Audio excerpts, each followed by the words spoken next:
Bonjour à tous, nous sommes ravis, de vous accueillir pour cette nouvelle session de Bibliose, sur le thème de la francophonie, vous allez le voir. Je laisse, tout de suite la parole, au docteur, Damien Guijarot qui est, médecin aux hôpitaux universitaires, de Genève et qui va vous parler d'inflammation, cardiaque dans l'amylose cardiaque à transthyrétine. Bonjour à tous. Alors, je vais partager mon écran que j'espère vous voyez bien. Je crois que c'est OK. Juste, voilà. Parfait. Alors oui, voilà, bonjour à tous. Donc, je vais vous parler d'un article qui traitait récemment de la, de l'inflammation myocardique dans les amyloïdoses à transthyrétine. Donc, le rationnel, c'est que l'amyloïdose cardiaque, c'est une cause commune d'insuffisance cardiaque, évidemment, que dans l'insuffisance cardiaque, il y a dans la physiopathologie de l'insuffisance cardiaque, il y a évidemment des processus inflammatoires qui existent. Et il a déjà été montré dans l'amyloïdose TTR des augmentations de l'IL-6 circulante avec une information pronostique et également l'existence d'inflammation et d'infiltration cellulaire détectées dans les biopsies endomyocardiques et associées à des informations pronostiques dans les amyloïdoses AL. Et on n'a pas grand-chose pour les amyloïdoses TTR. Donc, dans cette étude, les auteurs ont cherché à déterminer dans leur cohorte et étudier quelle était la prévalence de l'inflammation myocardique, donc chez des amyloïdoses à transthyrétine, et puis essayer d'en déterminer l'information pronostique, d'en sortir une information pronostique. C'est une étude monocentrique menée à Berlin, rétrospective, basée sur des données de biopsie endomyocardique depuis 2016 à décembre 23 et ils ont comment dire, identifié l'inflammation à partir des rapports de ces biopsies sur les lettres de sortie et, et donc c'est comme ça sur quoi ils se sont basés en utilisant comme référentiel le référentiel de l'ESC pour la quantification cellulaire pour la détection de l'inflammation. Lorsque c'était possible, ils sont allés plus loin sur le type de cellules qui étaient mises en évidence. Ils ont fait ça chez des patients qui étaient stables, avec tous un testing génétique et qui étaient suivis jusqu'à un maximum de 5 ans. Euh, donc, les résultats, c'est que la cohorte, c'est 141 patients porteurs d'amyloïdose à transthyrétine, 38 qui étaient instables, qui ont été sortis de l'étude, 25 chez qui il n'y avait pas d'information sur l'inflammation, donc pas considéré non plus. Donc il y avait finalement 103 patients retenus, 100 wild type et 3 héréditaires. Concernant donc la première information de prévalence de l'inflammation, en fait, elle est assez existante de façon importante, avec 32% des patients identifiés, ça considérait c'était 33 patients. Euh, C'était mis en évidence chez 31% des amyloïdoses à transthyrétine wild type et 67% chez les héréditaires, sachant qu'en fait ils avaient que 3 héréditaires, donc c'est 2 patients sur 3. Et sur les études d'immunohistochimie, en fait, lorsque c'était possible d'avoir cette information, encore une fois, donc sur 27 et 29 patients, et bien, principalement on voyait que c'était les macrophages dans 96% du temps qui étaient impliqués, 31% seulement de lymphocytes T. Et puis, sur les données, alors c'est toujours jamais facile de représenter ces données baseline de ces différentes cohortes, mais le message, c'est qu'il n'y avait pas de différence entre les 33 patients qui étaient porteurs d'une inflammation myocardique et puis les 70 autres qui ne l'avaient pas. Donc, que ce soit en termes de charge amyloïde, que ce soit en termes de traitement reçu, que ce soit en termes de données échocardiographiques de strain ou d'épaisseur pariétale, ou même de données de sévérité de la maladie avec un NT-proBNP et puis la troponine qui était à peu près équilibrée dans les deux groupes. La seule différence qu'il y avait, c'était ce qui a pu être différent, c'était les granulocytes immatures circulants qui étaient un peu plus présents dans le groupe inflammation.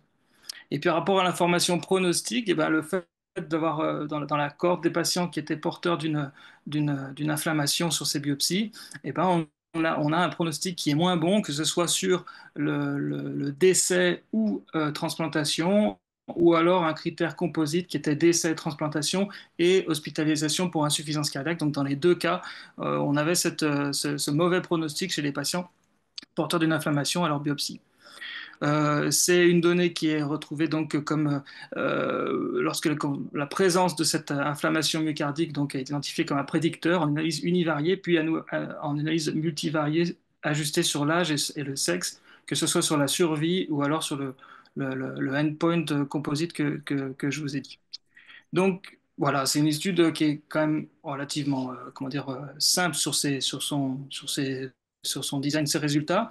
L'information principale, c'est donc que l'inflammation myocardique, elle existe et elle est assez présente, assez fortement prévalente chez les patients avec une amyloïdose à transthyrétine, donc pas que les AL jusqu'à présent, et puis qu'elle semble qu'elle semble avoir un impact significatif sur les outcomes de ces patients. C'est une donnée qui est comment dire, conforme à d'autres données de la littérature, donc ce 32%. Une information concernant les amyloïdoses héréditaires.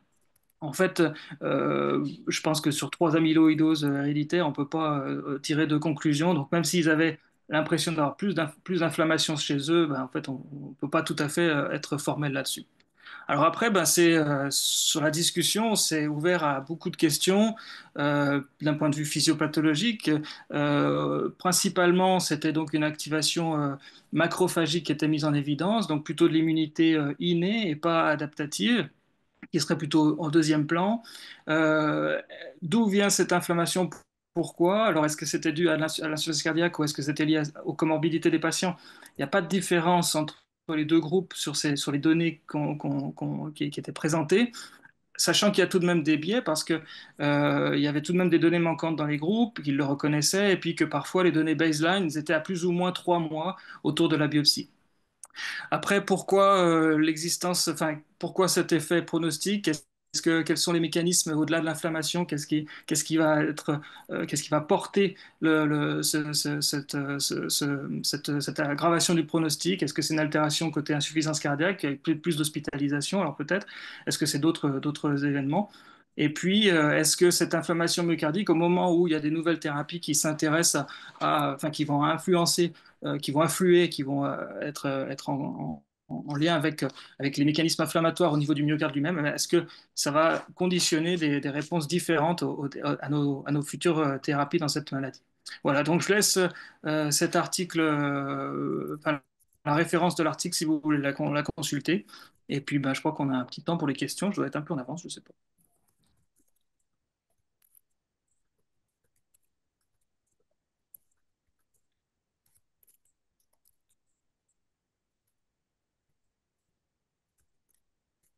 Merci beaucoup pour la présentation. Je crois qu'il y avait des questions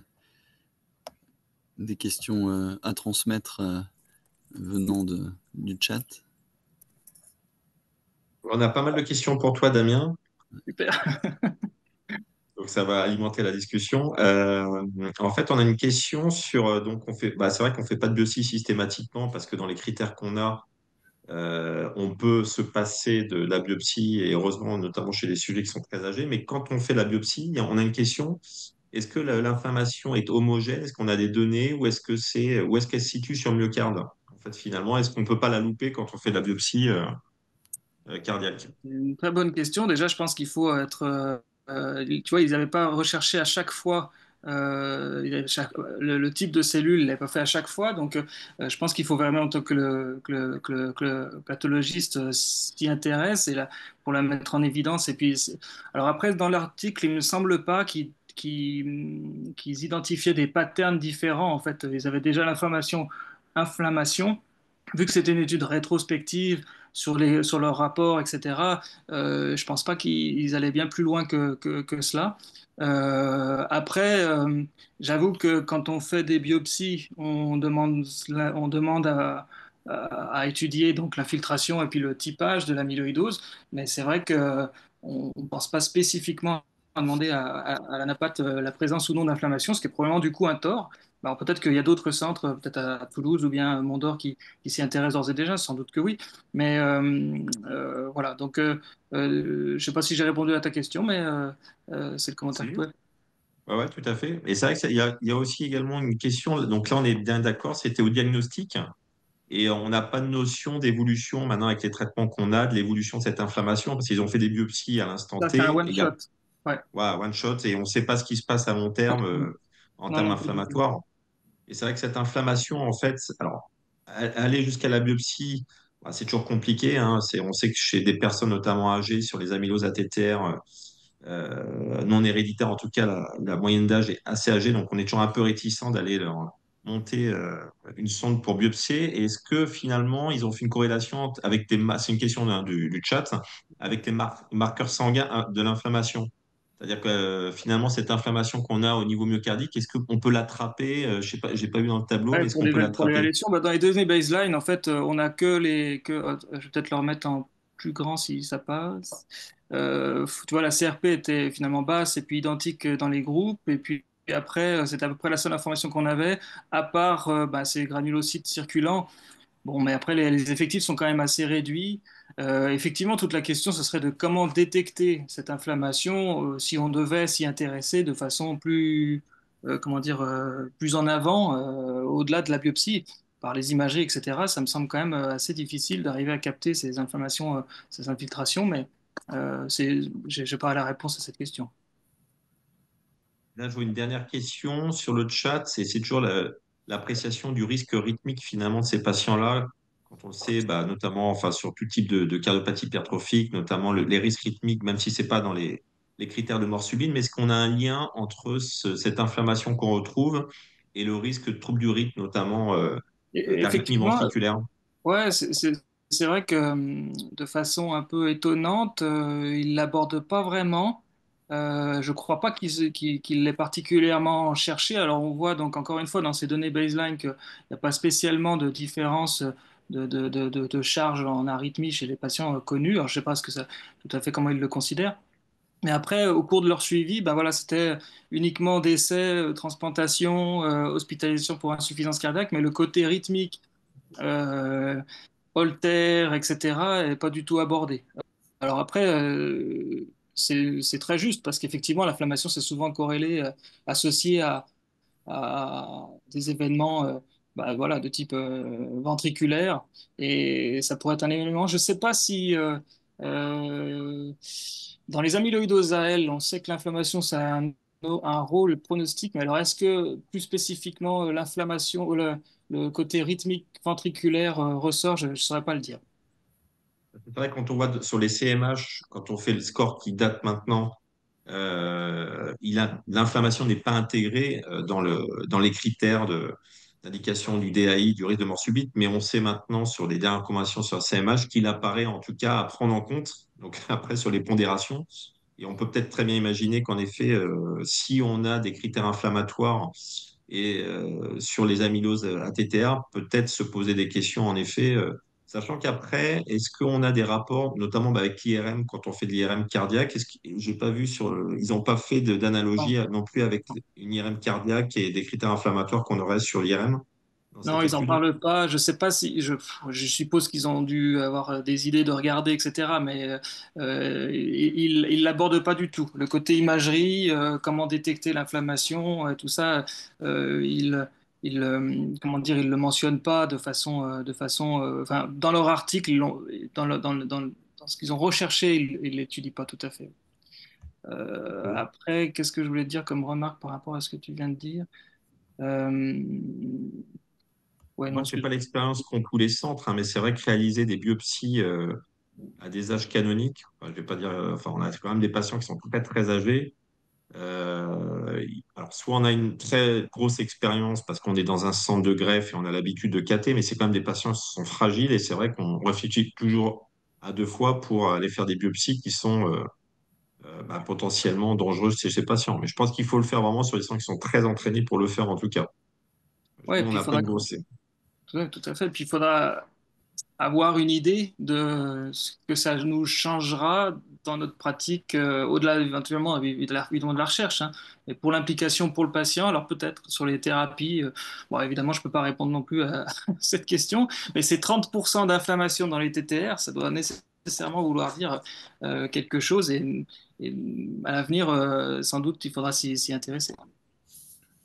Bah, merci Damien. Il est 44. je vais laisser notre modérateur J'arrête de partager. présenter.